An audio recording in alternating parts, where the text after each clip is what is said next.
sida xilligii ingiriiska dhagaha shacbigu u maqlayeen xorriyad ayaa calankii kadibna ay u maqlayeen midnimo walaalahayow. Somalilan iyo Soomaaliya waxa uu dhacay waqti ku beegan maalintii ay Soomaaliya xornimada ka qaadatay Talyaaniga 1 bishii Juulaay 1960. xilligaasi oo loo wada damaashaaday xorriyadda isku darka labada gobol iyo maalinta xorriyadda ee Soomaaliya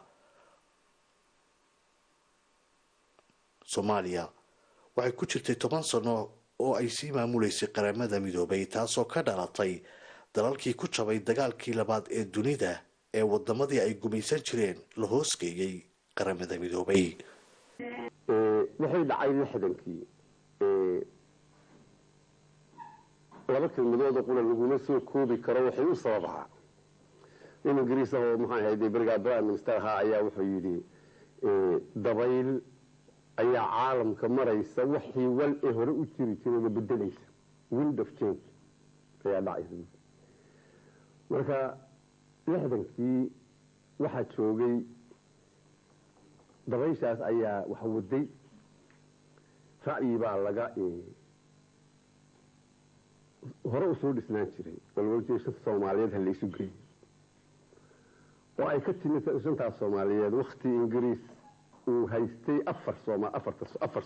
dal oo Soomaaliya. Jabuuti ma ka maqnay inta kale wahay fikradda la yiraahdo Great Soomaaliya beriga dagaalkii soconayay ayay dhalatay 60kii haddaba berigaas aad orto oo maanta loo oomay in Soomaali maxay ahayd kulligeed meel la isugu geeyo berigaas ay abuurantay. laakiin maca asaf inta laga fariistay oo la yiri sidee bay ku iman kartaa waxay siyaasiya markii aad arrin siyaasiya marka aad doonto inaad fuliso cadifadiyo siyaasaan doonaya kuma fuli karo, waa in loo dhigaa takhdiid plan loo dhigaa wala sidee buu ku iman karaa. ra'yigii annagu markaa 60kii iyadoo aan wax takhdiid oo badan oo la dhigay aanu jirin dadkii aanu xagga ugu tagnayna kulligii aanu sidii annagu bil ijmaacan uga wada raali ahayn israac ama ugu wada haraadanayn aan loogu wada haraadanayn ayaa la israacay. bilowgii waa laaxan ka galay oo labadii actadi unionadii aanu annagu ka fulinay Hargeysa xamar lagama fulinay mid gooni ayaa laga fuliyay. marka dadka looyaradii waxay yiraahdaan juridically yani sharciyan marka loo eego dalbees ma raacin sharci ma dhicin, waayo wax la wada baas gareeyo qaynuun qura oo dalka isku mid ah isku xidhay in la baas gareeyo. Sciogliersi in un bagno di luce perlacea. Nasce il nuovo Stato, al quale vanno i nostri auguri sinceri.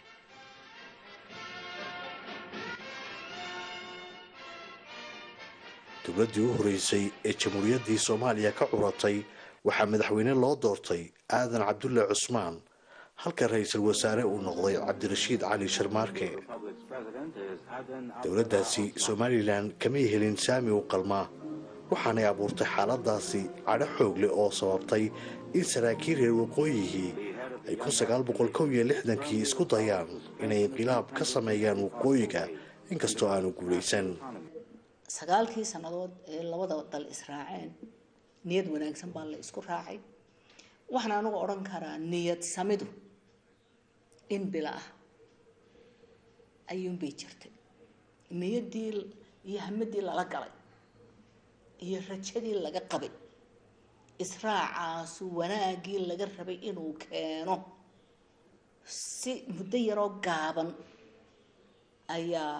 wax soo dhex galeen oo sidii laga rabay ay u noqon waayeen. maxaa ka markhaati ah 10kii December 1961kii israacii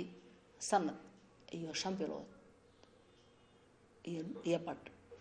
muddo laga joogo ayaa inqilaabkii ugu horeeyay dhacay. inqilaabku muxuu u dhacay? inqilaab laguma dhigo wax wanaagsan. inqilaab waxa lagu dhigaa wax la diidan yahay oo hab kale oo lagu bedelo la waayo. dhowr iyo 20 sarkaal oo darajo sare leh oo Somaliland u dhashay ayaa isku raacay inay inqilaab dhigaan oo inqilaabkaasi uu noqdo mid dhaliya madax Somaliland ka tirsan oo dabeetana hor fadhiisata Soomaaliya jamhuuriyadda Soomaaliyeed oo dabeetana heshiiskii la isla galay meelaha ka qaloocday ee la diidanaa ee Somaliland dhibsatay ay tiri heshiiska umaanaanu gelin in dhibaatooyinkaasu ay annaga nagu dhacaan in laga wada hadlo ayaa loo sameeyay inqilaabkaas nasiib daro iyo nasiib wanaag garan maayo waxay noqon lahayd gacan uur ku jirta ilaahun baa taa og waxay noqon lahayd inay faa'iido inoo lahaan lahayd iyo in kale laakiin se waxay ku tusaysaa marxaladii inay jirtay duruufo inay jireen kalifay in inqilaabkaas la isku dayo nasiib daro halkii uu wax ka bedel lahaa wax ka hagaajin lahaa inqilaabkaas oo dareen gelin lahaa xukuumaddii Muqdisho deganayd madaxweynihii ra'iisul wasaarayaashii wasiirihii dawladdii wasiiradii baarlamaankii halkii dareen ka gelin lahayd oo nahay wallahi walaalaheen dadkii inaga da'weynaa ee xornimada horteen qaatay ee inoo soo halgamay inagoo mustacmarad Talyaaniga ku jirnay inoo soo halgamay waxay diideen ay ka iska gilgileen ka gilgisheen inqilaabka u dhigeen wax u qalma maahay bal hadda aynu dib u eegno oo bal xalilo yana qori lagu raadinayna aynu xal u raadino may oran way saagtay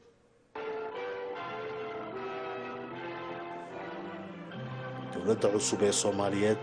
waxay muddo yar kadib socdaallo ku soo mareen wadamo dunida ka tirsan si ay u kasbato xidhiidho saaxiibtinimo ra'iisul wasaare Cabdirashiid Cali Sharmaarke uu la kulmay madaxweynihii Mareykanka ee waqtigaasi John F Kennedy. Prime Minister, separated as we are by geography and history, we also marka laga yimaado kala tagsanaanta juqraafi iyo taariikh ahaaneed ee labadeena wadan hadana nidaamka kala qaybsanaanta awoodda maamulka iyo sharciyada iyo sidii loo ilaalin lahaa xurriyadda shakhsi ahaaneed waata uu wadankayaga Mareykanku dadaalka aadka ah u galay aad baan ugu faraxsanahay in aad na soo booqato kuna soo dhawow isku darkaasi inagoo dawladda iyo iyagoo trusteeshipka ku jira Soomaaliya ayuu dhacay December bay ahayd inay ka baxaan trusteeshipka ka baxaan oo Talyaaniga gacanta ku hayay kolka imika waxaanu ka daba joognaa innagaaba kursiga lahayn inaynu halka ka doonano ayay ahayd ma ahayn maanta inaynu iyaga marti uga noqono kolka waa taariikh u baahan in muxuu ahaa la qoro waxaynu sameynay waxaanu qaadanay oo inu aqbalnay si loo helo shantii Soomaaliyeed ee lagu taamayo si loo helo waxaanu aqbalnay in caasimaddu xamar ahaato madaxweynuhu Soomaaliya ahaado prime ministerku Soomaaliya ahaado foreign ministerku Soomaaliya ahaado daakhiligu wasaaradda daakhiliyana wasiirka daakhiluguna Soomaaliya ahaado labada ciidan madaxdooduna booliiska iyo muxuu ahaa militariguna ay Soomaaliya ahaadaan si ay u dhacdo muxuu ahaa israac nasiib daro waxa ah in la fahmi waayo muxuu ahaa arrintii dabeetana dawladihii Soomaalida ee sibilka ahaa markaa ee cabdiyadii muxuu ahaa Cabdirasaaq iyo Cabdirashiid iyo cabdiyada lahaa halka qabiil bay ka bilaabeen sida runta waxay ku dacaadeen jireen Cabdilaahi Ciise iyo qoladii ka horeysay trusteeshipka ku jirtay GS-ka gaadiga waxa la oran jiray goberno Saad bay u bixiyeen markii goberno Soomaaliya ka ahayd waatan ilaa imika nala socotay ninka madaxweynaha oo reerkooda lagu magacaabo inuu muxuu ahaa ay reer ku leeyihiin madaxweyne halkaas ka soo bilaabantay lug farabadan baa ka yimid dawladaha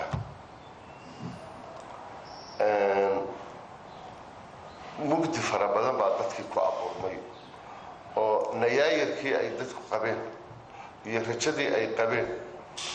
isticmaalka haddaa gacantiisa ka baxdaan oo dowladda idinku leedihiin aydun maxaanku dhahdaayey aydun samaysataan nolol tan ka wanaagsan iyo nidaamkan ka wanaagsan oo ay idinku leedihiin baa ayaa soo baxaya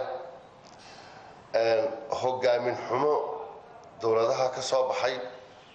magacyo fara badan oo kala jaajaadaba dadku ay u bixiyeen suugaan fara badan baa lagu tiriyey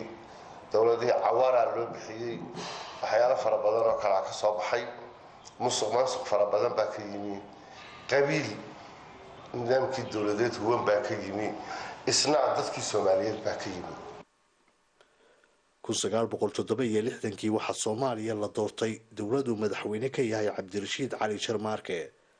ra'iisul wasaarahana uu ka noqday Maxamed Ibraahim Cigaal dowladdaasi muddo ka yar 2 sano ayay talada gacanta ku haysay waxaana loo arkayay inay tallaabadaasi dheelitir ku samaysay jamhuuriyaddii midowday ee Soomaaliya xilligaasi la doortay Maxamed Ibraahim Cigaal waxaynu dib u xasuusanaynaa waraysi ay BBC-da qaybteeda afka Soomaaligu ka qaaday ra'iisul wasaaraha cusub 1967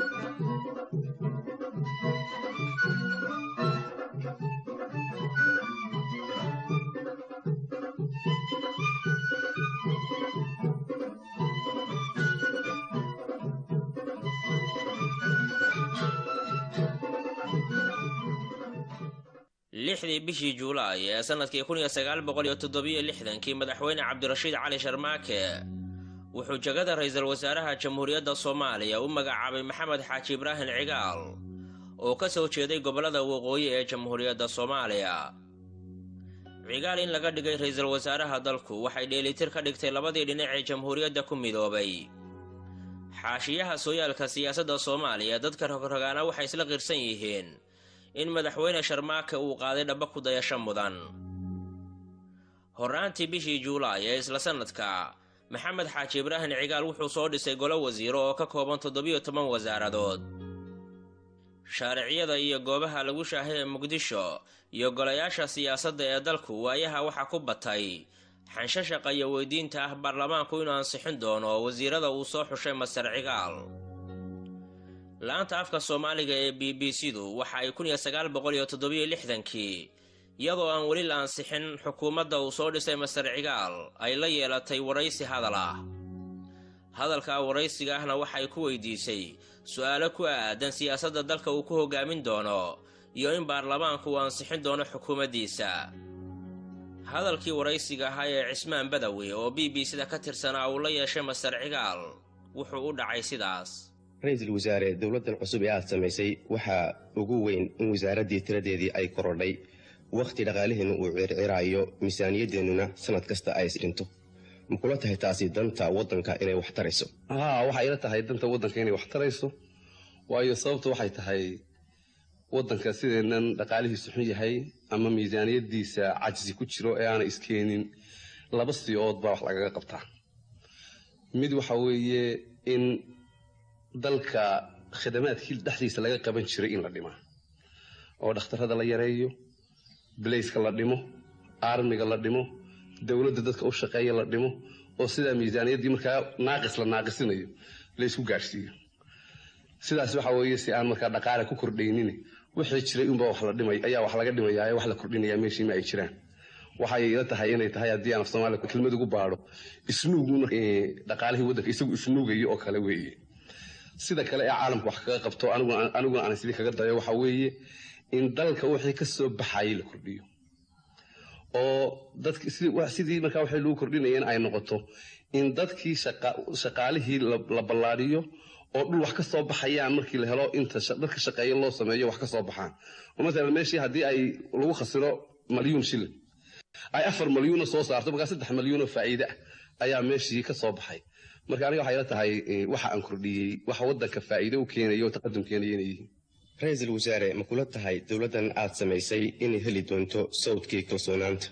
arrinkani arrin baarlamaan ku shuqul leeyahay weeye kalsoonida maxay ahayd dowladda heliinkeeda iyo waayisteedu.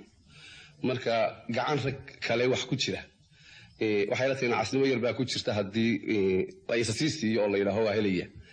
waxaan islaahay anigu si inaan helayaa baan qabaa sababta aan u qabaana waxay tahay dee waxaan ahay neef tihin oo kale hore waxa la eega arkayo xumaanihiina ma ay jiro dadka in badan oo guri ii qabtaana way jirtaa marka in raggii baarlamaanka yidhaahaan bal ninkan aan eegno wuxuu la soo baxo ayaa filanaya markaa sidaas ay la tahay inaan fiqi ku hela ra-iisul wasaare waddanka intiisa badan waxaa iminka aada looga dhawaaqaa khiyaanada iyo qaraabakiilka iyo xukmi xumida xafiisyada dowladdaadu ma damacsan tahay waxyaalahaas xunxun inay la dagaalanto oo ay baabi'iso maanta warqad dheer baan u qaybiyey dadka dowladda u shaqeeya waxaanan kala hadlaayay sidii bal iyaga dhaqaalahoodana loo hagaajinayey sharafkoodana loo dhowraayey iyana dalkii shaqadiisii ay ugu dadaalayeen ee dadkii u simayeen ee horumarkii dalka ay sahmigoon uga qaadanayeen marka wax hore anigoo aan ka daba tegay inuu jiri jiray anigu waxaan ku qalqaali jiraa haatan haddii aan xilkii qabtay in labadii geesoodba raggii isna wax iyagiina la dhaqaaleeyo isna wax dhaqaaleeyaan oo soomaali la simo oo dalkii iyo dadkiiba loo shaqeeyo oo loo noqdo maxay ahayde loogu shaqeeyo si xilkasa oo adduunkii dalkana maxay ahayde laga dadaalo inuu wixii dalka soo galaa dalka soo gaadhaan inaanay faradhexdu ka dusin anigu arrin aan ka dadaalayaa weeye hore waxbaa loo sheegi jiray waxaan leeyahay raggiina waan kala taliyey aniguna waa iska waaniyey waana in lagu shaqeeyo waxaa la tirona hadday jireenna la tiro haddii aanay jirin iminka laga dadaalo aan dib aanay u bixin ayaan ku dadaalayna 1969 waxaa madaxweyne cabdirashiid cali sharmaarke lagu dilay safar uu ku tegay magaalada laascaanood kadibna waxaa soomaaliya afgambi ku qabsaday ciidamada milatariga uu hogaaminayay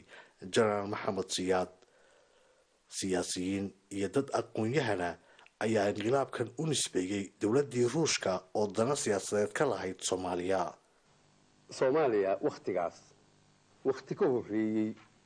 oo 60kii ku siman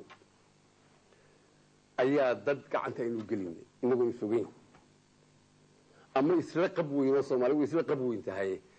isla waxba laydinkama qaadi karo ayuu niman ruushan la yidhaha soviet union dalkeenii gacanta u gelinay oo militarigeennii idinku samaysta dabadda la taga ruushan la taga gudaha idinku ku tababara idinka kiya dalacsiinaysaan dalacsiiya idinku wata diyaar bay ahaayeen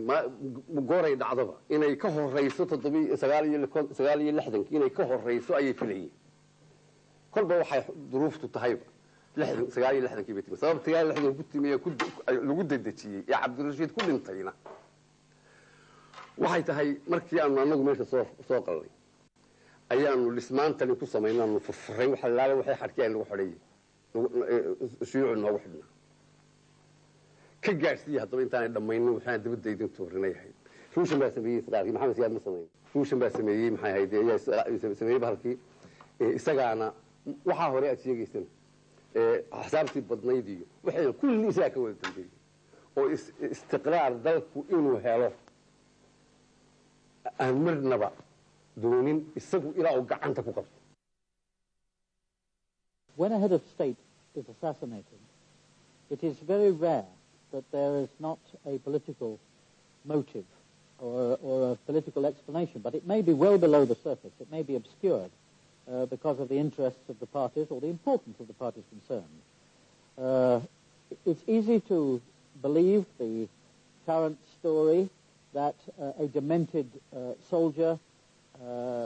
made a decision unrelated to political reality for personal or local reasons. But of course, we live in a period now when archives are being opened.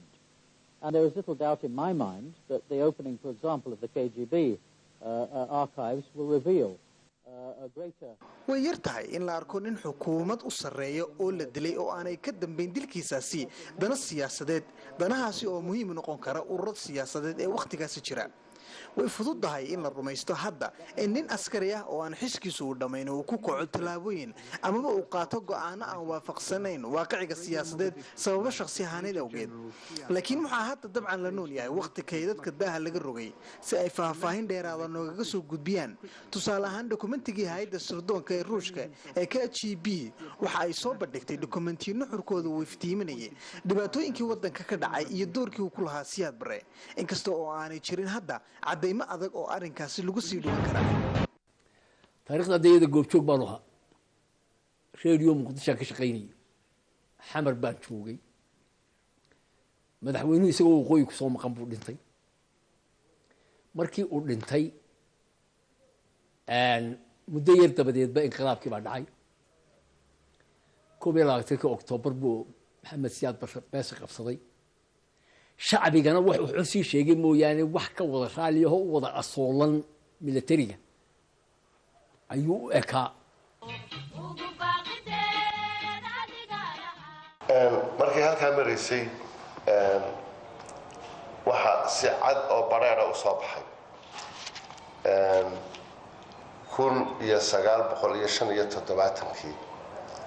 1975 mas-uul oo siday u dhan yihiin Somaliland u dhashay oo dalkan taariikhda kula ahaa ayaantii dalkan xorriyadiisa ka soo qayb gashay ahaa in maxaan ku dhahdaa subax qura iyagoo wada mas-uul ahoo shaqo tagay raadiyo muqdisho ka dhageystay in la wada eriyay Ismaan Axmed baa ka mid ahaa Ismaan Dhoole oo ahaa barasaabkii ugu horreeyay ee dowladnimada kala wareegay barasaabkii guud ee mustacmaradda Ingiriiska 26 Juun 1960 ragga xorriyadda u soo halgamay ee u soo dagaalamay baa ka mid ahaa Axmed Ismaaciil Cabdi Duqsi baa ka mid ahaa Xasan Aadan Wadaadiid baa ka mid ahaa Axmed Kaysa ka mid ahaa maxaan ku dhahdaa Maxamed Cali Faarax oo baarlamaankii ugu horreeyay ahaaba maxaan ku dhahdaa ka mid ahaa Yuusuf Cali Sheekh Madar baa ka ahaa Cumar Meegaag baa ka ahaa Xuseen Cabdilaahi Liibaan baa ka mid ahaa yacniga ma soo wada koobi karaaye laakiin waxay ahayd dalkii dadkan xorriyadiisii iyo shaqadiisii qaybta munkasi ahaa caddi dheeraada bay keentay cadaadis bay keentay gumaysi bay keentay madax ka jar bay noqotay madaxda ka kaxee SNM waxay ka dhalatay gumaadkii shacbiga ee dowladdii Soomaaliya ee militariga ahayd kula kacday waxaa jabhadan lagaga dhawaaqay magaalada London ee dalka Ingiriiska 1981 markii aanu SNM kaga dhawaaqnay London waxa weeyaan jawigeedu waxa jawi isku dhafan buu ahaa wuxuu ahaa jawi cilmoog uu ahaayo waxaan ku dhawaaqnay dariiqa mari doonaan iyo meesha ku dambeyn doonaan ilaahay waa noomaan sii sheegi karay laakiin haweyn baa lagu jiray waxaan doonaynay in haddii la yidhaa in dalkaan ka xoreyno siyaasada SNM waxay dagaalo foolka foola la gashay ciidamadii dowladdaasi 8 sannadood oo dagaalada SNM iyo ciidamadii dowladdii Soomaaliya ay socdeen waxa kadib 1988 bishii March heshiis uu dhex maray Siyaad Barre iyo Mengistu Haile Mariam oo ahaa madaxweynihii waqtigaasi ee Itoobiya kaasoo ujeedadiisu ahayd inay colaadda labada dal soo afjaraan nuxurka ujeedada dowladdii Soomaaliya waxa uu beegsanayay jabhaddii SNM waxaase taas ka dhashay wax aan la filayn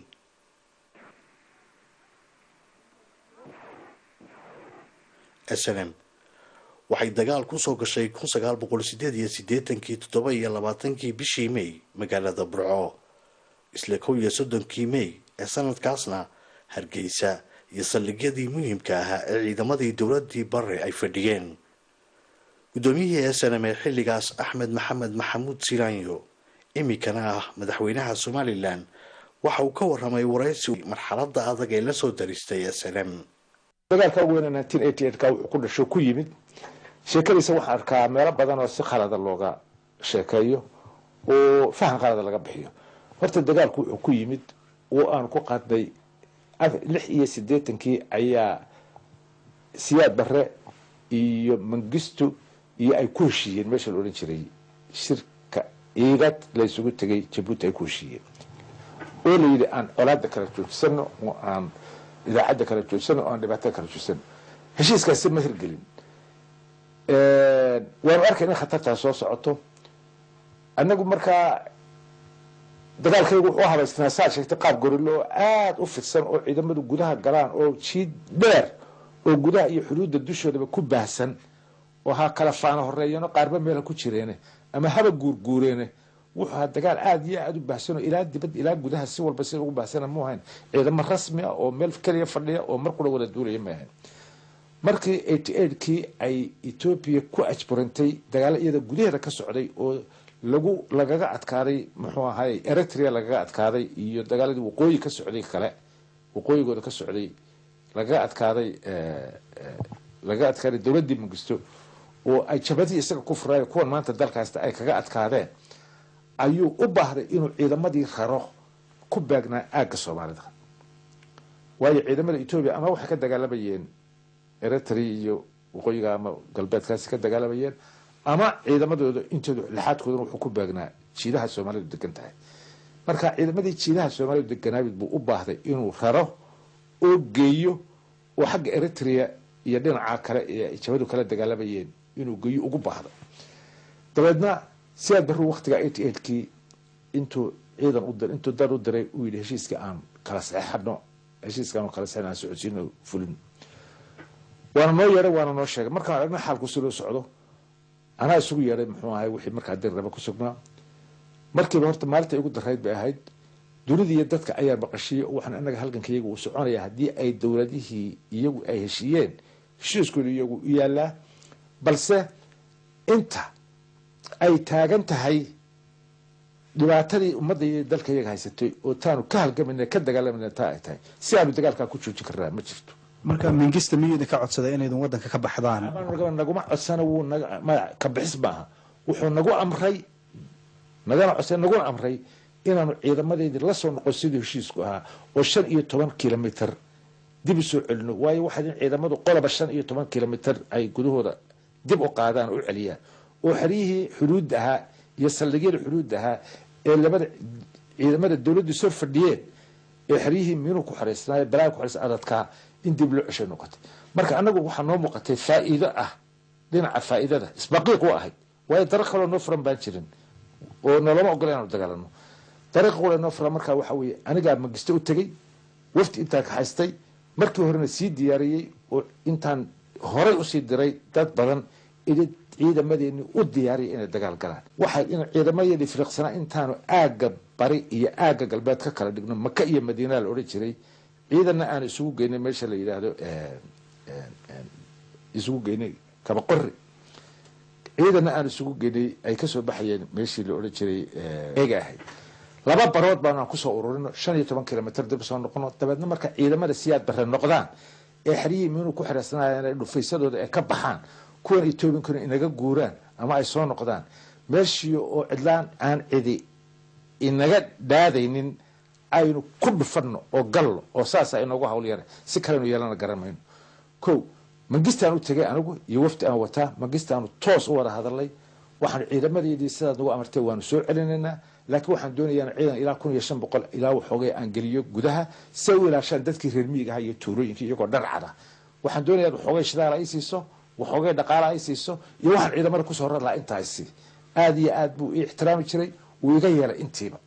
uu iga yeelay waxaan u sheeg ciidankaaga harar ku joogay taliska intiibuu u sheegay marka ciidankaygii markaanu soo celinay waxay u qabeen inaanu la cooperate garano waan tagay dagaalkii baan saxeexay waxaanu dhaqaaqa waqti baanu siinay waxaanu baxa markay ciidamada siyaad barana ka caanay dhufisadooda ka baxaan ka tagaan kuwa Ethiopia ka soo noqdaan weydaartu ciidamada taagna markaa gudihii gal dariiq kale oo noo furaabaan jirin ko hadaba maxaa jiray waxa isla markaa noo muuqanaysay haddaynu intaanaynu taa u gelin adeer waxaa jirtay markaa khilaaf miyuu dhacay amarkaagii ku yimi markii aad tidhi ciidamadu ha galaan sababtoo burca ayaa la galay Hargeysana uu ka yara dib dhacday halkaa dad badan waxay yidhahdaan khilaaf baa SNMta ku yimi maxaa arrintaa ka jira horta arrintaa ku dhamaysay taas horta khilaaf caynkaas ma ahayn khilaafka gudagalka la isku mahayn khilaafka gudagalka waan u badnayn way jireen dad ay markaaba ugu muuqanayso oo laha war ismaqiiqa noocaasi siduu u shaqayn karaa way arag tahay waayo intee laag baynu wadi karnaa awoodeeni iyo wixii way jireen araa way jirtay laakiin mabda'iyan ciidamadu waxay ku buuxeen kulligeena ku buuxeen islaana garanay islaana qaadanay inaanu gudagalka aanu samaynaa wuxuu ahaa mid general aan u badnayn buu ahaa tan kala dambaytu waa arrin farsamo un bay ahayd oo dee ciidamadu hadii gore si uma wada diyaar garooba weligay intaanu dagaal gelinay maa khilaaf baa jiray wax walba erga khilaaf unbaa laga soo qaada taa waan ka hadli doonaa waxaa jira ciidamada farsamada markaanu waanu gelin hadii gore marmar baa wiig dib looga dhacaa 2 casho dib looga dhacaa 48 saacadood dib looga dhacaa kala horeeyaan kala dambeeyaan taasi waa ciidamada oo dhan ku wada yimaado waa arrin la xiriira farsamo ayay bari arrin mabda ah may ahayn ciidamadu labada suul bay ku wada taagnaayeen diyaar bay ahaayeen dad aaraada wax ka yar qabay way jireen dagaalka anigaa saxay anigaa fuliyey anigaa amray anigaa idbaxa anigaa dhigala haddaba qodob baa jira hadii gore su-aal baa la isweydiiya oo marka qaarkood dadka ama hadii gore khilaaf raadiska ah ama dee siyaasadda waa la sayo dadka siyaasadda yaala waxay ahayd siirada markaasuu baxay oo dibadda u baxay dabcan waan baxay qorshahay ka mid ahay Ethiopia cidda la xidhiiri jirtay ama cidda magista aaminayay ama cidda ay xidhiirka lahaayeen ama cidda ay wada hadalka lahaayeen wuxuu aniga marka aan isku ogeynaan ka ballan qaaday inaan ciidankii soo cesho oo ciidankaygii fadhiisto oo fuliyo amarkii magisterna weydiistay waanigu wixii aan doonayay uu iga yeelay anna aan ciidankayga ku shubay gudaha haddana halkaa u fadhiiso caqliga ma gashay taasi markaa laba haddii aan halkaa joogi lahaa laba dhibaato ay keeni lahayd horta Ethiopia isku dhibanayo anigana waa xiri lahaayeen ama talaabo ay ka qaadi lahaayeen waxay tahay bay ka qaadi lahaayeen ciidankayga dadkaygana waxaan ugu sugnaan lahaa ma jiro aan ugu filan lahaa ma jiro maalintii adkayd iyo dhibtiina hortaalay iyo xaaladii abuurayd ee meel walba la moodayo inay naga soo ciriiri tahay horta asana maalintii ugu farxad badan baa ahayd laakiinse hawsha hortaagani intay la eg tahay 80 kun oo ciidan hortaagnaa annana 3 kun baan wadanay wax isu dhigmo may ahayd inagu maynaan jeclayn inaynu dad walaalaha oo Soomaaliya oo islaameen dhiigooda daadino maynaan jeclayn laakiin maamulkii jiray bay nagu qasbay in qoriga la qaato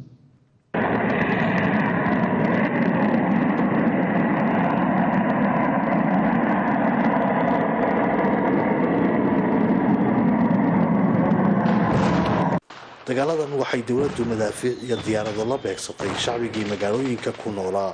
kuwaasoo si habqana uga baxay intii ka badbaaday duqayntii cirka iyo dhulka ahayd xoog military oo hub dheeraada oo dowladda siiyeen ayuu dadku isku arkeen muruq bay isticmaaleen maskax ma isticmaalin dhibaatada runtii soo gaadhay dadka reer Somaliland waa dhibaato taariikhdu ay xustay oo aan ahayn wax qof iska yeelayo waa dhibaato dadka reer Somaliland oo dhan ku dhacday hadii dadka qaarkii u fasiraan inay reer ku dhacday ama beel ama degaan ma intii dhibta geysatay waxay hayeen regime dawladii siyaadar dadka dhibta loo geystay waxay dadkii reer Somaliland dadka reer Somaliland ee dhibka loo geystay waxaan hubaa deegaanada kale marka aan dhibtu 100% gaarin way ka xumaayeen ama dhibta iyaguna way gaari lahayd dictatorku markuu dhibta cid u geysto cid kale uu gudbaa haduu kuwan ka gudbo kuwa kale uu gudbaa waxaan hubaa inay dadka reer Somaliland dareen isku mid ah kala haayeen dadkaasi waxay ka boodsadeen iyagoo hantidoodii faramaran ka jooga xerihii qaxoontiga ee Dulcad Rabaso iyo Daroor kuwaasoo ku yaalay dalka Ethiopia horta waxa markii ay SNM soo gashay Hargeysa laba wax ba ahayd wax ku farxa codkii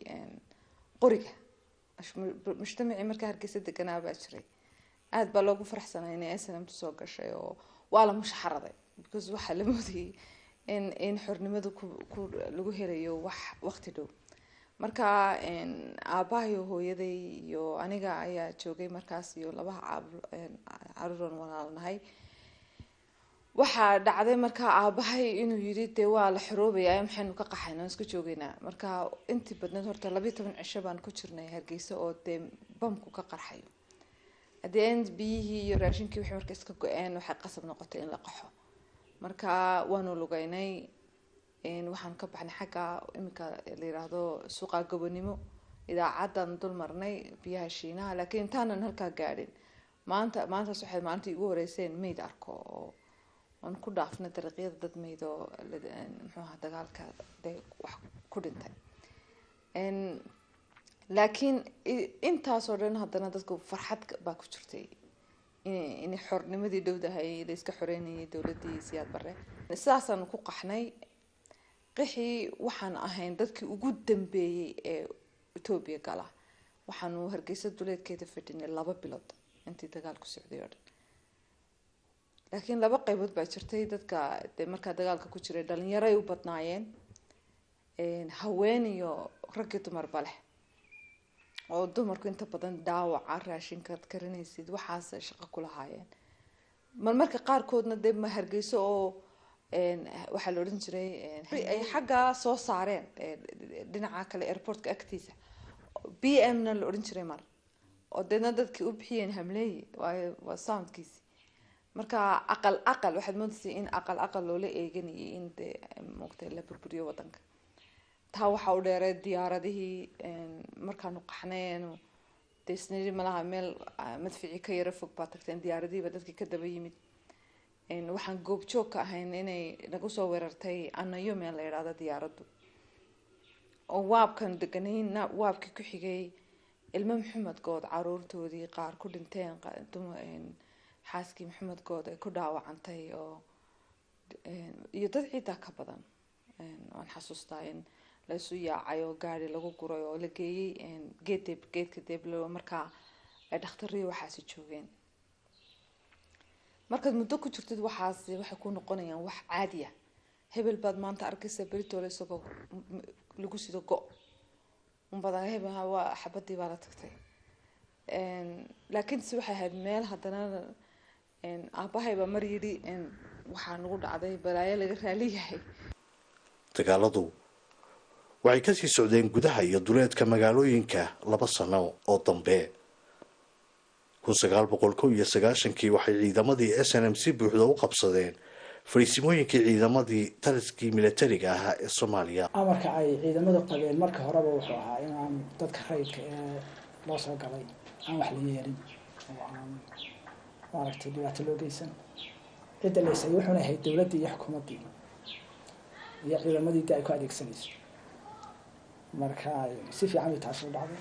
waa laga marxaati furayaa in ciidamada SNM si gobonimo ah ay wadanka u qabteen oo aan dhibaato aan u geysan dadkii shacabka ay yimaadeen maamulkii SNM oo kaashanaya odayaasha guurtida oo ahaa xeer beegti la sameeyay xilligii dagaaladu socdeen waxay kulamo nabadeed ugu baaqeen beelihii Somaliland ee aan SNM tahayn marka muddo yar markii aan wadanka ku jiray ayaan goosanay in burco aan shir qaran ku qabanno oo beelihii gaar ahaan dagaalka SNM ka soo horjeeday aynu walaalo ahayna reer Somaliland ahaa ee dowladdu laakiin ay iska keen hor keentay in halkaa aynu kula heshiino oo aynu baahno walaalayaal waxaan goosanay mar haddii dagaalku dhammaaday SNM ilaahay guushii siiyey in halkaa ay shaqaaqadii isku taagto 1991 bishii Abriil waxay beelaha waqooyi shir isugu yimaadeen magaalada Burco shirkaas waxaa qaban qaabiyay hogaankii iyo qorihii dhexe ee SNM waxaana la isla qaatay go'aano muhiim ah kuwaasoo ka dhashay falanqayn ay isla gorfeynayeen in muddo ah beelaha waqooyigu waxa la gudboon in ay guddoonsadaan Burco waxaa lagu soo dhisay dowladdii u horeysay ee Somaliland taasoo madax looga dhigay hogaankii SNM in ay muddo 2 sano ah xukunka sii hayaan sida uu dhigayay barnaamijkii siyaasiga ahaa ee SNM waxaana madaxweyne ka noqday dowladdaas Cabdiraxmaan Axmed Cali Tuur oo ahaa gudoomiyihii SNM halka madaxweyne ku-xigeenna uu noqday Xasan Ciise Jaamac oo ahaa gudoomiye ku-xigeenkii SNM shirku 2 qaybood buu ahaa qayb waxay marka hore nabadayn oo in dadkii walaalaha ahaa ee kala maqnaan la nabdeeyo oo nabad laga dhexdo mid bay ahayd leysna cafiyo waana dhacday taasi oo runtii si wanaagsan baa la isu cafiyay qodobka labaadna wuxuu ahaa aaya ka talin marka intaan shirka golaha dhexe loo gudbin waxa dhacay waxay ahayd markii shirka la furay habeenkii horeysay waxa la isu fasaxay beeluhu inay iyagu soo wada hadlaan oo ay aayahooda ka soo taliyaan ayaa la isu fasaxay dabeedna odayaashii beelaha ayaa kulmay oo kulan ballaaran yeeshay si weynna uga dooday oo la faguray golaha dhexe waxa loo keenay waxa ama ururka SNM madaxdiisa waxa loo keenay waxay ahayd wixii ay beelu ku soo heshiiyeen beelaha Soomaaliland oo u dhan kuwa SNM ahaan jiray iyo kuwa kaleba waxay ku soo heshiiyeen oo aan iyadoon cidna la khasbayna raali laga wada yahay wixii dan loo arkay oo lagu soo ururiyay 6 qodob ee maxaan ku dhahayn haysan ajalaha ku jira ayaa loo keenay golaha dhexe ee SNM golaha dhexe SNM lagu waasixiyay markaa laakiin go'aanka waxa lahaa oo ay ka timi in lala soo noqdo xornimadii Soomaaliland 60kii aynu xamar geynay in dib loola soo noqdo waxay ka timi waxay ahayd odayaasha beelaha Soomaaliland shirkaasi duqeydu beeluhu markay sarkeen ay soo jeediyeen 6 qodob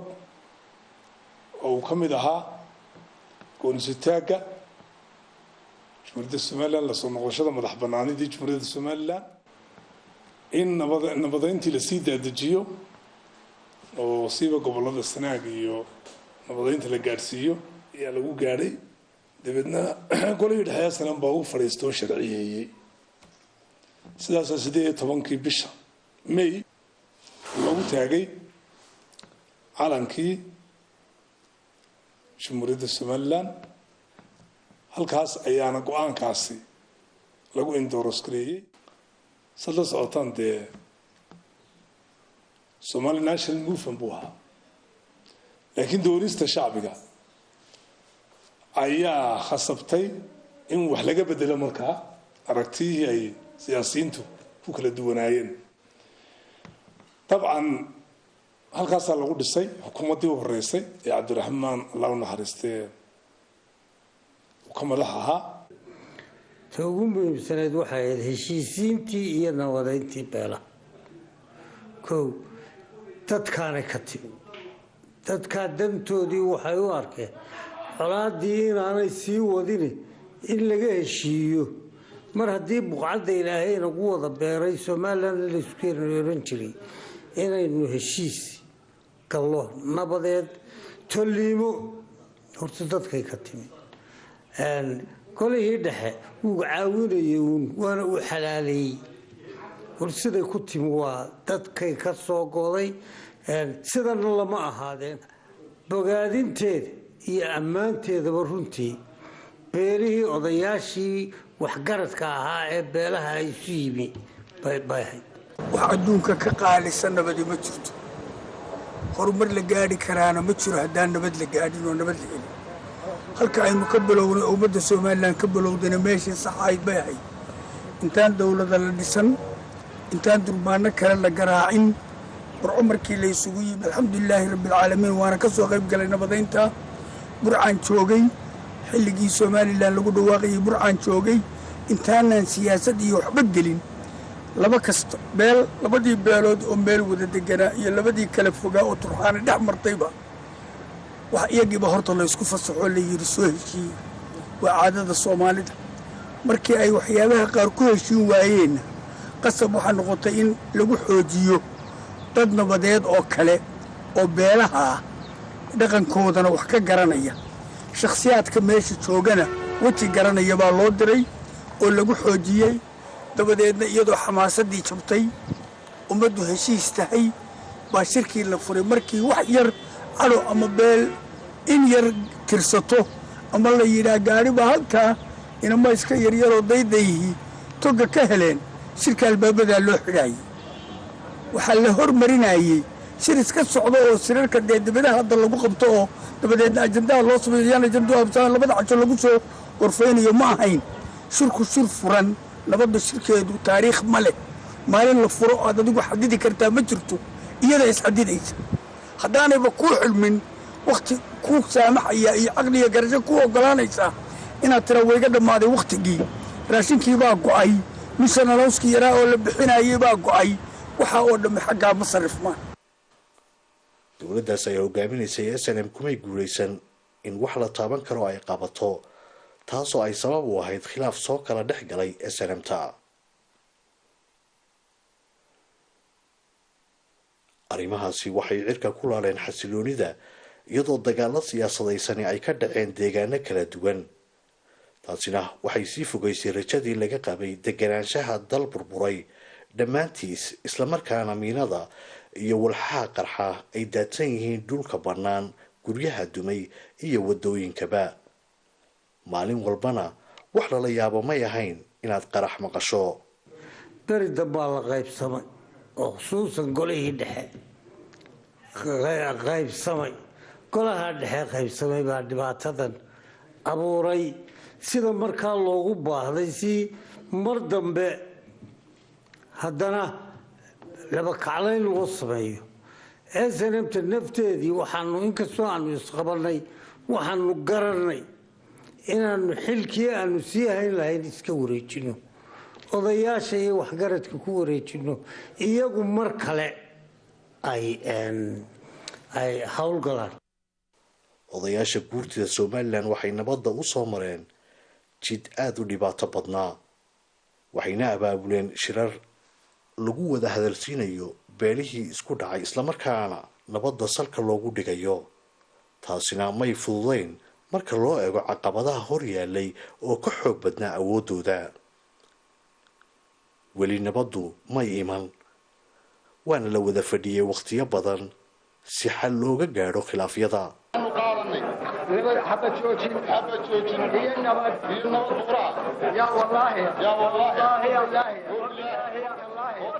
ma ahayn dagaalku dagaal qabiil ma ahayn laakiin dagaal siyaasadeedoo wuxuu ahaa ragga siyaasiyiintii ay beelaha ku kala hoos jireen beelaha lagu kala hoos jiray arrinta laisku hayay waxay ahayd dekeda berbera haamaha dariiqa berbera eerboodka berbera wadada berbera bakhaarada berbera dowladdaa ka mas-uul xukuumaddaa ka mas-uula inta laisku hayay waxay intaas ahayd markaa qoladii guurtii halkii untiin bay jamac ka dhigta waxay tiruun dekadaha eerboodhada anso-on dowladdaa ka mas-uula markaa dekeda saylac ku taalla iyo ta berbera ku taalla iyo ta ku taalla eerboorka hargeysaad iyo eerboorka berbera iyo ka boorama dee farqi uma dhexeeyo waa in dowladdooda qabsata wey marka mufradkii baa laga saaray meesha intaasaa lasoo kordhiyey heshiiskiina sidaasuu kusoo afjarmay shirkii sheekh baana lagu dhammaystiray markaa haweenka somalilan waxay xilligaas ka shaqaynayeen nabadda si wada jira iyagoon kala raacin dhinacyadii hirdamayey haweenku waxay iyagoo dalbanaya nabad mudaharaadyo ka qabanqaabiyeen magaalooyinka waxaanu isugu soo baxnay saaka inagoo maqalay in la saxeexayo shirkii nabadda ka horna ku tala jirnay in la joojiyo ayaanu dhanna ayaga ka taageeraynaa dhanna leenahay ha la joojiyo wixii socdaa maanta ha ugu dambayso dalku dagaal sokeeyo ma qaadi karo ummaddii waa daciif hantadii oo dhan way luntay carruurtii way daashay kuwii gaboobay way daaleen dooni mayna inaa nabadgelyadu marnaba ay duusho sugnaanta nabadgelyada dalka oo ay doonayaan in si shuruud la'aana loo saxeexo nabadgelyada dalka sidii beelaha ku nool ay ugu wada noolaan lahaayeen sidii ciidamada dalka loo midayn lahaa iyo wixii horumar ee dalka la gaadhsiinayo waayo sababta ah haweenka iyo carruurta ayay saamaynaysaa taas hageeniiba gabay suuq bay nagu gaadiyeen marba wakhti baa la joogay matalan ba markii aynu soo gallay dalka ee ugu horreysaynu nimi waxa laga fikirayay sidii maaragtay maxaa ku leedahay ciidamada loo dejin lahaa kooxahan SNM soo degay u degi lahaayeen dalka masiirkiisa looga talin lahaa deedna maxaa ku dhahay ayahiisu halku ku jahaysmay loo xasilin lahaa mudaharaadkaas Xuseen waxa mudaharaadkii ugu weynaa maxaa ku dhahay haweenku ay sameeyaan abaabulaan ayuu ahaa isku tanaasulkaas iyo maxaa ku dhahay wada hadalkaas haweenku qayb weyn bay ayay ka lahaayeenoo marka laga eego dhinaca guriga laftiisa ayay dad ka soo barashar gareynayeen ka soo riixayeen waayo ninkan iyo raggan is haystay isdilayaa waxa weeyaan de waa wiilashii iyagu ay dhaleen iyo raggii iyaga qabay ayuunba iska hor imanaya oo ku jira marka dad ka fog maaha waxa weeyaan dad iyagu ay gacanta ku hayaan oo maaragtay gurigu ugu imanaya oo maaragtay ay muddo badan waqti badan ay wada qaadanayaan marka horta halkaasay dumarku aad iyo aad uga soo bilaabeen haweenka Somaliland waxay qayb ka qaateen dhismaha booliiskii ugu horeeyay ee laga unko magaalada Hargeysa waa labadii barkii habeenimo weligii waxaan soo marin baa la sheegay deedna shirki kale waxaanu ku qaban qaabanay sidii buluuskaa la samaynayo biraha ugu horeeya raashinka ay cuni lahaayeen iyo dareyskoodii iyo maxaan ku idhaahdaay dabaaldegoodii iyo waxaas aanu qaban qaabin lahayn deedna kharashkii ugu horreeyey markaa deedna maxaan ku buluuskaa lagu asaasay haweenka ayaa markaa deedna maxaan ku ayaa bixiyey oo isku xil saaray oo arrintaa qayb libaax ka qaatay shirkii boorame 1993 waxa uu ahaa mid nuxurka ergada uu ka duwanaa hababkii hore ee matalaadda beelaha ergaduna waxay awood u lahaayeen inay qaataan go'aan kasta oo u cuntamaa shirkan waxay isku laabxaadhay beelaha Somaliland waxayna dowladdii SNM ee 2 sano ee ay hogaaminaysay oo dhammaaday awgeed ay xilkii ku wareejisay odayaasha guurtida inay hawlo farbadan qaban kaliya maahan ee waxa yaraan muxuu ahaa halkan ama xilka inta weyn la saaray wuxuu ahaa golaha dhexe oo ahayd inuu isu rogo baarlamaan majaaci ama nabadgelyadii soo noqotay joogistii aanu joogin wax kastaa lagu dhexeynayna ka mid ah ilaashin khayr waynu ka dhig anna waxaan leeyahay maanta anigu taladii madaxweynaha ummadda anigoo ah yaan leeyahay taladii idinkaa idiin dhiibay guurtida 150 joogta idinku ka soo kaliya wasalaamu calaykum shirka boorame waxaa doorasho madaxweyne u taagnaa maxamed ibraahim cigaal cabdiraxmaan axmed cali allah u naxariista labadoodaba cumar carte qaalib iyo axmed maxamed halac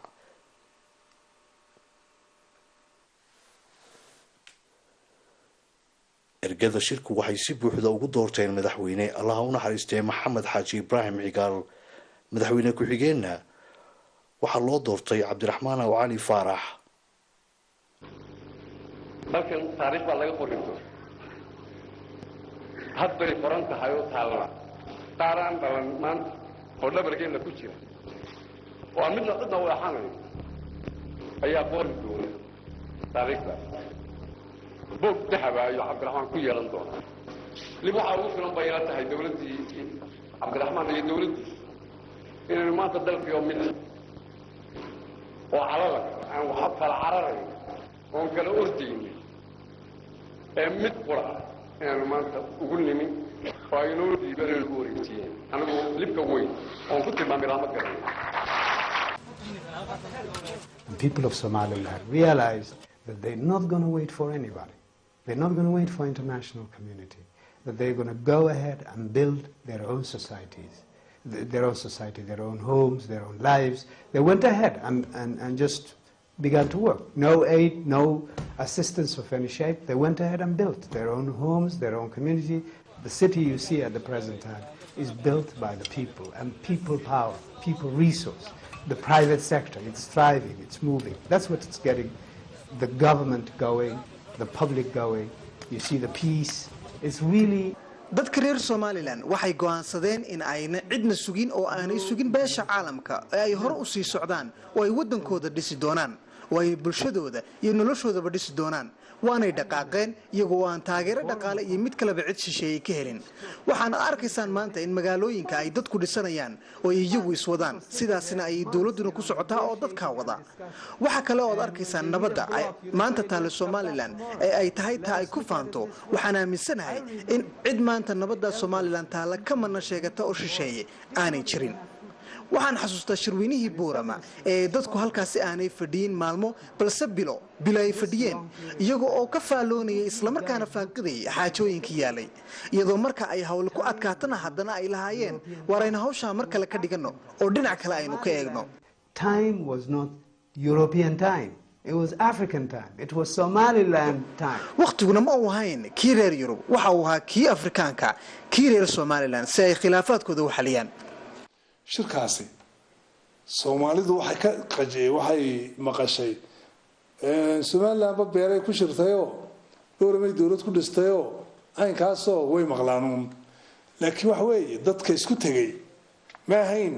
reer hebel ka socda ma ahayn hebel xaguu ka socdaa waxay ahayd reer hebel ninka ka socda nin la soo dirtay oo reerkii ka fadhiistay uu yidhi annagu haddaan beesha heblaayanahay hebel baa shirkaa noo masilaya saxiixii bay soo siiyeen duqaydii baa soo siisay waxgaradkii baa soo siiyey qofkii waa qof idman oo lasoo wakiishay marka wixii maslaxad u moodo ee dan guud u moodo ee mujtamacaasi u dan ah ee soomaalida ku maamaadaa wixii umusha u dana iyo ilmahana u dana wixii mujtamaca u dana isagana u dana marka ninkii waa lasoo wakiishay waxaa la yidhi wixii dhan aad moodo ayaan anaguna fulnaynaan ku khasbannahay innaga cabdiraxmaan axmed cali wuxuu qabtay laba shay oo muhiima xilligiisii waxa uu ahaa hogaankii snm waanu ku faanaysaa snm taariikhdaas cabdiraxmaanna hogaamiyahoodii buu ahaa madaxweynahoodiina wuu ahaa waxa ay ku faanaysaa in dadkii la isu keenay oo dadkii somalilan wada deganaa ee kala beelaha ahaa ee beelana ay snm taageerayeen beelana ay siyaad barre taageerayeen inay nabdaan heshiiyaan berbere isugu yimaadaan burco isugu yimaadaan go-aansadaan inay dib ula soo noqdaan qarannimadii jamhuuriyadda somalilan ee 60kii ay geeyeen muqdisho iyagoo isu dhan inaanu dhiig dambe oo kala aarsi dhicin oo ku daalanin dalkeenna oo nabadda maanta aynu haysanana sal u ah ayuu wakhtigaa snm ku guulaysatay ee cabdiraxmaan axmed cali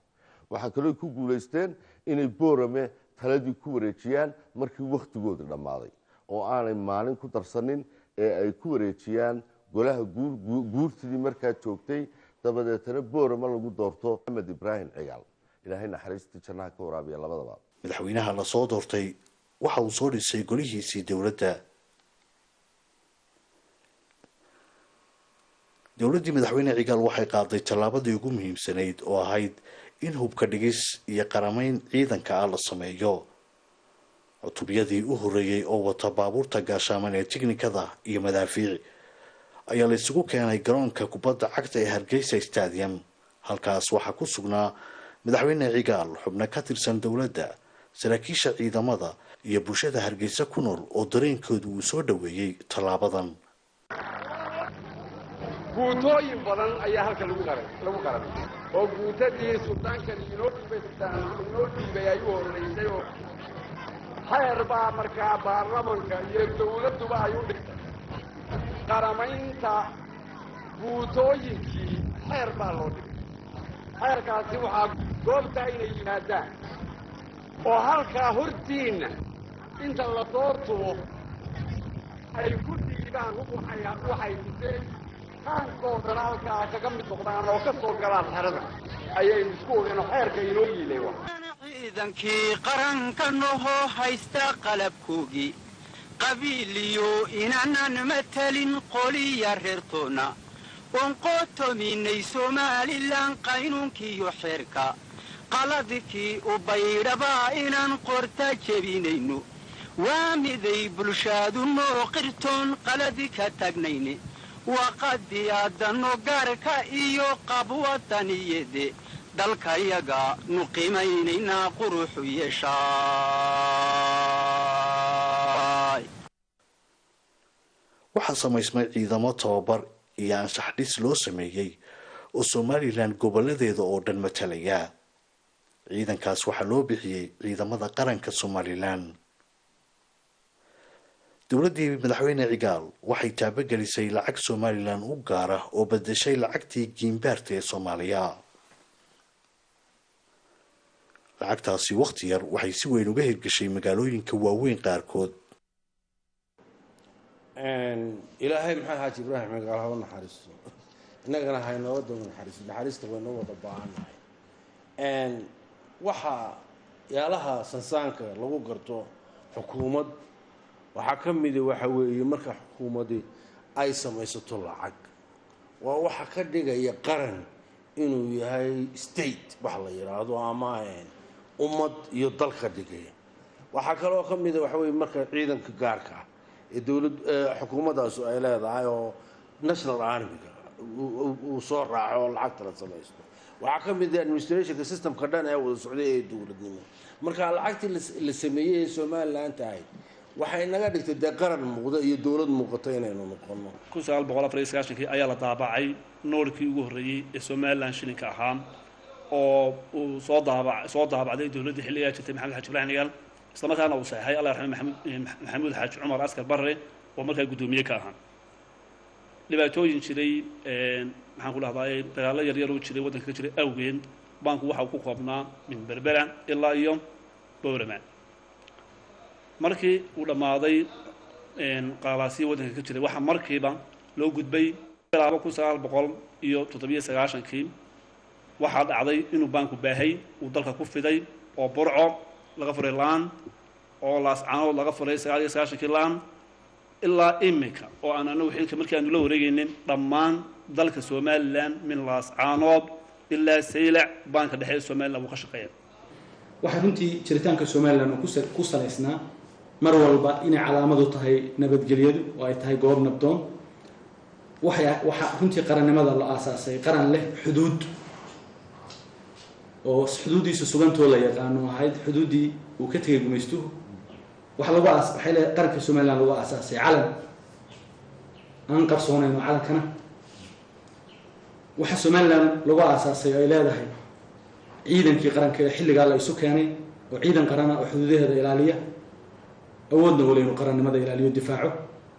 oo ciidamada kala duwan ay hadday yihiin ciidanka militariga ay hadday yihiin booliska ay hadday yihiin asluubta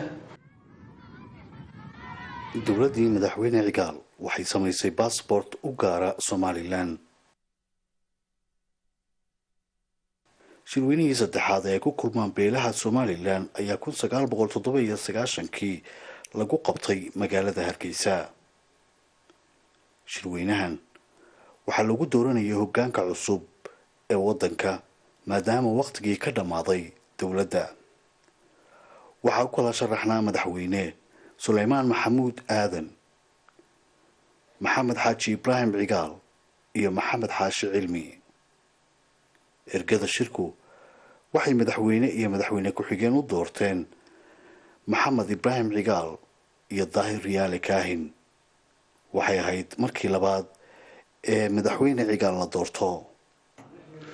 mar haddii uu naga badiyey labadayadiiba Maxamed Ibrahim Cigaal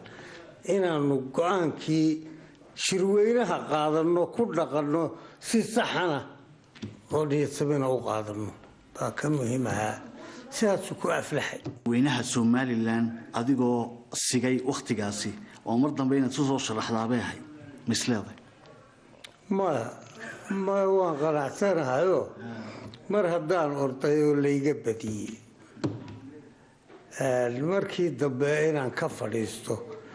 daana waa joogay markaan wax qiyaasay waxay ugu muuqatay inaanan mar dambe u noqonin wixii kale aan qaban kara ee qaranka igaga aadana aan qabto ama wax ka qabto laakiin isku qoomayn maayo inaanan istaagin mar dambe ciddii ku guulaysatayna waa loo haneynaya 31 May 2001 waxaa bulshada Somaliland u dareertay aftidii dastuurka dalka loo qaadayay taasoo dadweynuhu ay si buuxda ugu ogolaadeen waxay go'aamisay kow in natiijada aftida dastuurka jamhuuriyadda Somaliland ay qeexayso inay ummadda Somaliland rabitaankeeda ku ogolaatay dastuurka tiradan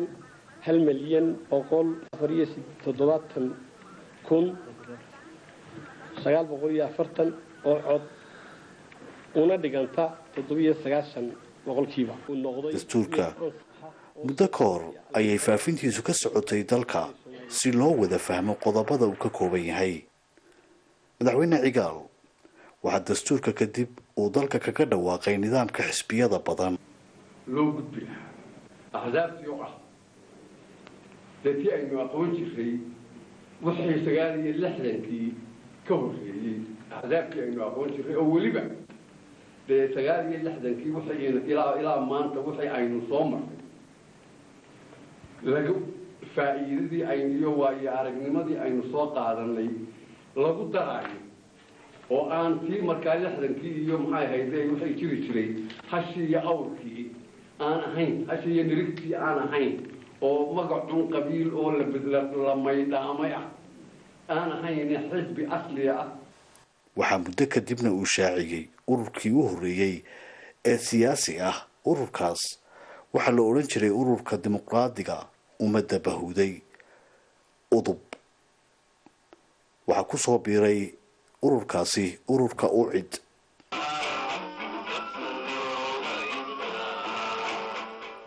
labadii waxaa 3 bishii May ku geeriyooday dalka Koonfur Afrika madaxweyne Cigaal ilaahay naxariista jannaha ka waraabiye oo halkaas xaalad caafimaad awgeed loogu daweynayay. waxaa meydkii madaxweynaha maalmo kadib la keenay dalka, waxaana madaxweynaha aas qaran oo loo sameeyey lagu aasay magaalada Berbera. golaha guurtida Somaliland waxay hogaaminta wadanka u dhaariyeen madaxweyne ku-xigeenkii dalka Daahir Yaale Kaahin. muddo yar kadibna waxaa la buuxiyey jagada madaxweyne ku-xigeenka iyadoo la raacayo waajibaadka dastuuriga ee qaranka, waxaana loo soo xulay xilkaasi Axmed Yuusuf Yaasiin oo hore uga tirsanaa golaha wakiilada ee Somaliland. xilliga Somaliland ay soo socotay waxay ku suntanayd goob nabdoon oo horumarta, mar walbana ka horumaraysa meeshii maraysay. dabcan madaxweynaha maanta jooga madaxweyne afraada ayaa kula wareegay doorasho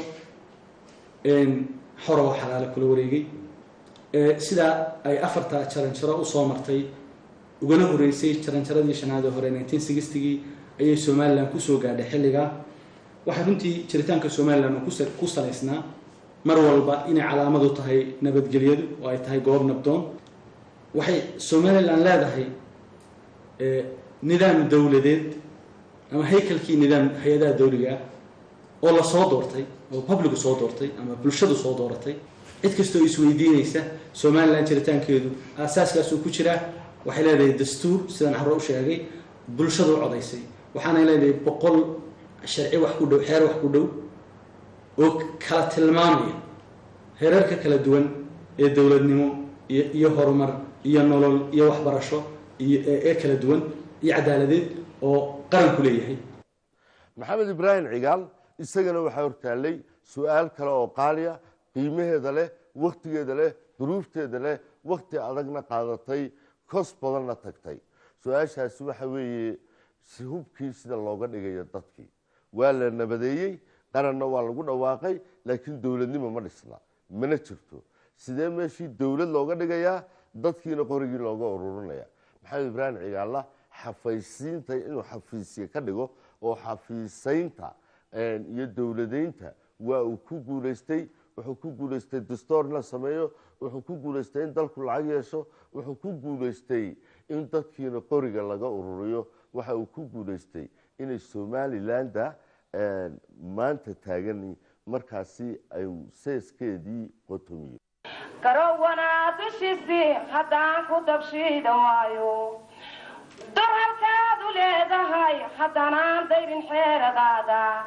on daawaday calanku kugu duuldoyaysan haddaan dayr cadkaagiyo nirkaa farowgu dulaynin dandayr cadkaagiyo nirkaa farowgu dulaynin darbanawankaygii haddaan carabtuuso doonan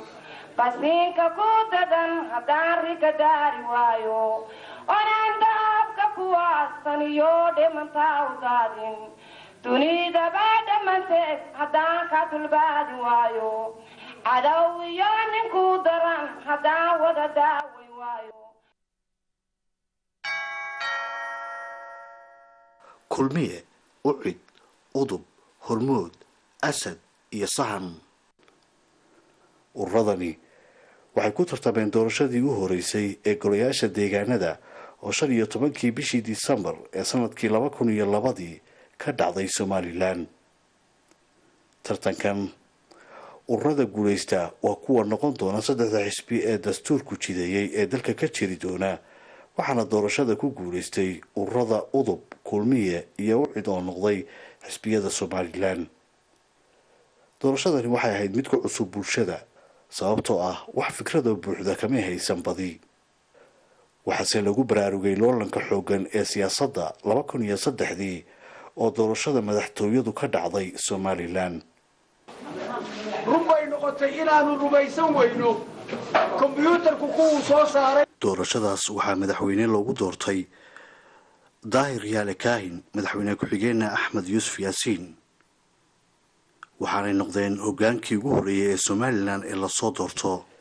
2005 waxay Somaliland dooratay wakiiladii golaha baarlamaanka ee u horreeyay oo ay u tartamayeen 80 kursi ee aqalka wakiilada.